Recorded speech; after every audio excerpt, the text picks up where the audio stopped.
ពីមុនណាគេមិនស្គាល់កញ្ញា Freya នេះបាទឥឡូវនេះអា skin legend គេ revamp ថ្មីនេះគឺ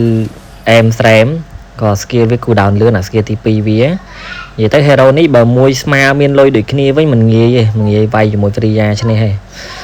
ដោយសារតែ ulti វាខ្លាំងពីមុនអ្នកទាំងអស់គ្នាដឹងហើយឲ្យតែឃើញ Freya បើក ulti យើងនាំគ្នារត់ទៅហើយទៅដោយសារតែ ulti វាសាហាវពេលឡើង ulti មួយវាយ5អីក៏មានដែរនិយាយទៅគឺពិបាកចូលមកបឈាមសវិញឡើងសាហាវបដោយ Freya នេះ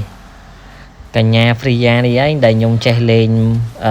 មុនគេហើយ skin legend ក៏មានមុនគេដែរមាន hero Freya នឹងមុនគេហ្មងដោយសារតែខ្ញុំចូលចិត្តលេងវាពីមុនវាសាហាវណាស្រួលយើងអូសរ៉េងអីវាស្រួលអញ្ចឹង solo ប៉ុន្តែឥឡូវវាអត់សូវសាហាវហ្មងទេហើយក៏អត់សូវបានដកមកលេងដែរយូរដកមកលេងម្ដងអញ្ចឹងណាឲ្យនិយាយពី hero ដាក់លក់ក៏ប្លែកខុសគេដែរអត់មានកាតអត់មានកាក់មីសអីទិញបានទេគឺលក់ពេជ្របើគ្នាយើងអត់មានពេជ្រខៀវទេប្រហែលជា account រាល់ថ្ងៃនេះអត់ទាន់មាន hero Freya លេងទេលុះត្រាតែមាន event ឲ្យ claim យក free